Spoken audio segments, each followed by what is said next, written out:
एक संत थे, वे बांके बिहारी जी को मानते थे। कहते हैं यदि भगवान से निकट आना है तो उनसे कोई रिश्ता जोड़ लो।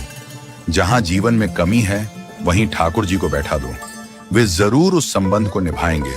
इसी तरह संत भी ठाकुर जी को अपना शिष्य मानते थे और शिष्य पुत्र के समान होता है, इसलिए राधा रानी को पुत्र वधू के रूप में देखते थे। उनका नियम था रोज मंदिर जाते और अपनी पहनी माला भगवान को पहनाते थे। उनकी यह बात मंदिर के लोगों को अच्छी नहीं लगती थी। उन्होंने पुजारी से कहा, ये बाबा रोज मंदिर आते हैं और भगवान को अपनी उतारी हुई माला पहनाते हैं। उन्होंने पुजारी जी से कहा कि वे बाबा से इस बात का विरोध करें। अगले दिन बाबा मंदिर आए और पुजारी जी को माला उतार कर दी, तो पुजारी जी ने माला भगवान को पहनाने से इनकार कर दिया। साथ ही कहा कि यदि आपको माला पहनानी है तो बाजार से नई माला लेकर आएं, ये पहनी हुई माला ठाकुर जी को नहीं पहनाएंगे। वे बाजार गए और नई माला लेकर आए। आज बाबा मन में बड़े उदास थे। अब जैसे ही पुजारी जी ने वह नई माला ठाकुर जी को पहनाई, तुरंत वह माला टूट कर नीचे गिर गई। उन्होंने फिर जोड़कर पहनाई, माला फिर टूट कर गिर पड़ी। ऐसा 3-4 बार किया, पर भगवान ने वह माला स्वीकार नहीं की। तब पुजारी जी समझ गए कि उनसे बड़ा अपराध हो गया है और पुजारी जी ने बाबा से क्षमा मांगी।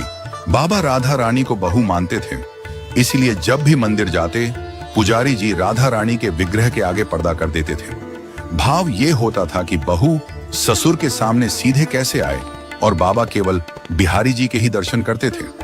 जब भी बाबा मंदिर आते तो बाहर से ही आवाज लगाते, पुजारी जी हम आ गए, और पुजारी जी झट से राधा रानी के आगे पर्दा कर देते थे। एक दिन बाबा ने बाहर से आवाज लगाई, पुजारी जी हम आ गए। उस समय पुजारी जी किसी दूसरे काम में लगे हुए थे, उन्होंने सुना नहीं। तब राधा रानी ने तुरंत अपने विग्रह से बाहर आई और अपने आगे पर्दा कर दिया। जब बाबा मंदिर में आए तो यह देखकर पुजारी जी को बड़ा आश्चर्य हुआ कि राधा रानी के विग्रह का पर्दा तो लगा है। पुजारी बोले, बाबा आज आपने आवाज तो लगाई ही नहीं। बाबा बोले, पुजारी जी मैं तो रोज की तरह आवाज लगाने के बाद ही मंदिर में आया था। यह सुनकर पुजारी जी और बाबा समझ गए कि राधा रानी ने स्वयं अपने विग्रह के आगे पर्दा किया था। आज से हम मंदिर में प्रवेश ही नहीं करेंगे। अब बाबा रोज मंदिर के सामने से निकलते और बाहर से ही आशीर्वाद देकर चले जाते।